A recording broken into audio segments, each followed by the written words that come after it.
On the last day we were in the lower 48 states, we decided it was time to stop at Panda Express to have a final lower 48 meal. We'd been planning this for a while, and though it wasn't supposed to be our last meal in the lower 48, we hadn't found a Panda Express we could get access to prior to this last one we passed on our way to the border. But this visit was ill-fated for us and our rig, and this happened to our truck and RV in our efforts to say goodbye to Panda Express and one of our favorite takeout meals before heading into the unknown. We mistakenly thought, at the time, that there would be no more Panda Expresses where we were going, so we consoled ourselves that somehow, in some way, it was worth it in the end. It started as it typically does, spotting a Panda Express on our route. When we'd seen them along the way, they weren't something we could get our rig into, but this time, there was a way around an impossible turn.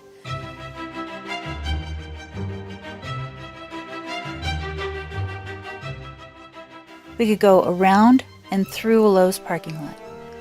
When we came up and around to the stop sign, I noticed a car up ahead coming out of what appeared to be the Panda Express parking lot. Could it be? Did we actually find a rare Panda Express that had a way to pull our long rig in one side and out the other side? I was so excited. So in we went. And when we pulled into this spot in the parking lot, we saw this. No out. Well, shoot.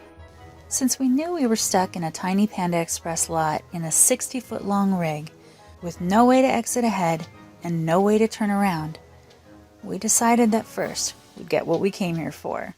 So we ordered our favorite food and saddled up to figure out our exit.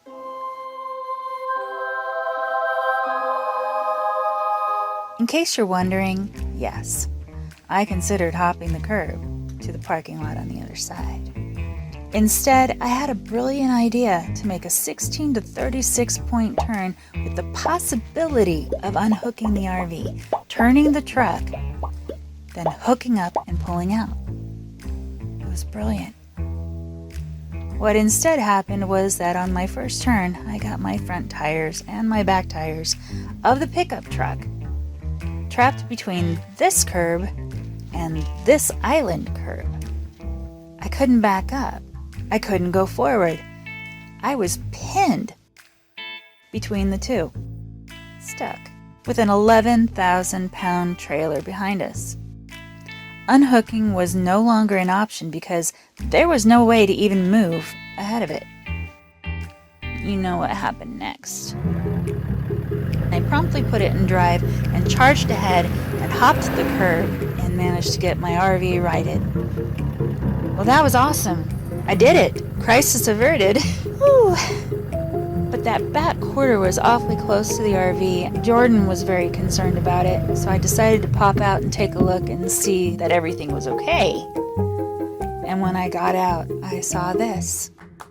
I didn't even know that could happen. Did you see that done? I am not sure where that comes from. I've been watching very carefully when I turn corners, and it just doesn't seem to me that I'm hitting the corner of the RV right here. This is tape goo that we haven't cleaned off from when we had the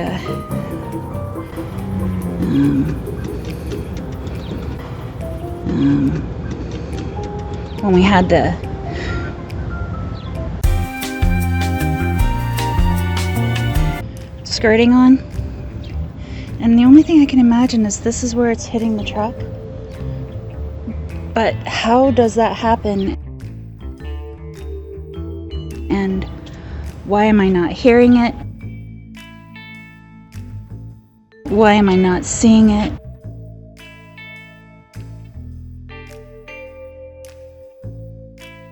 I don't understand, but it's actually, this was here before and it was smaller than this, and now we have a little nick right here. So I don't know. We'll get that fixed, but I'm not really sure. Oh look, Beans is in her spot. This was 1 hour before we hit the border. I got back in the truck, completely in shock. This was going to cost thousands and thousands of dollars. And I knew it. Jordan didn't even want to see it, and he tried very hard to console me and get my focus back on track, that we had a job to do. And whatever happened to the truck, well, it's what happened, and getting upset about it wasn't going to change it. We needed to get to the border because we had a long journey ahead of us. When we got into Canada, we could stop at Walmart and get some food and regroup. So we headed onto the border and we pulled in, and we were about the 5th car in line.